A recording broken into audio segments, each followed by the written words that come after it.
Hello everyone, nagbabalik ulit sa Octec TV. Ito guys, meron ako ditong i-repair signal switch ng Yamaha Mio ay Soul. Ayan guys, oh. Pag wala na, hindi na gumagana. Kung na ano pa lang guys, na sira. Pag ano, pasok ko sa ano guys, ayan oh, na putol. Guys, may binili na ako.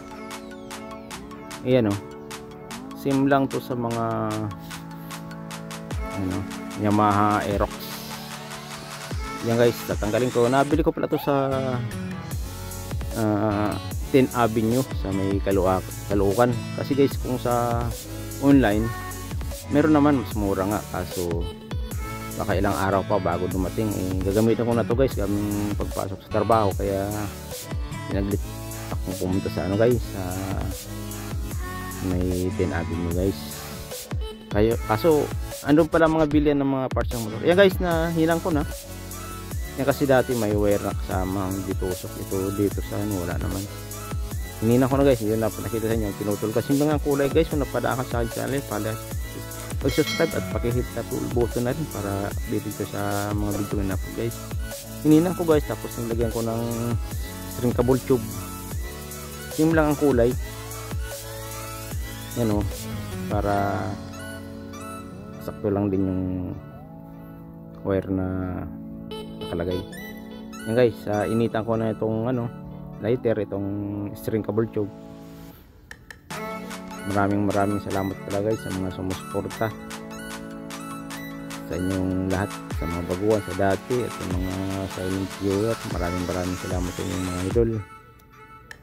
Yan guys, oh, dito na nilagyan ng electrical tape. Ilang itong discard yung ginawa. Yan guys, shrinkable tube. Nagpasok ko sa kaliwa kasi guys, nag-ano ko doon, marupok na tagalan. Tulad nito, medyo luma na itong motor na ito, mahina na rin yung ano guys, plastic.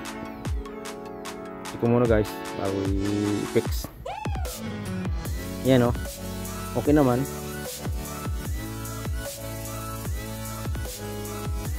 Yan, okay naman guys. Doon kasi mga bilihan ng mga parts sa may parting dinabing, kaso medyo mahal din sa kanila. Mas mura pa rin sa online, kaso nga baka ilang araw pa bago dumating. Yan guys, oh, hindi na magagawan ito ng paraan, palit bago.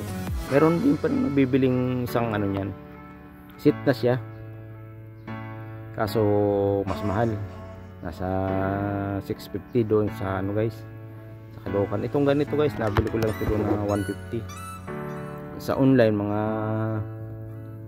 80 lang, kaso may shipping fee pa yan, baka sandaan din. Isang seat ng ganyan, kasama na yung tawag dito, yung horn, yung busina, tapos yung ilaw sa headlight. 650 doon guys, kaso okay naman to. Ito lang may problema eh. Ito guys, oh.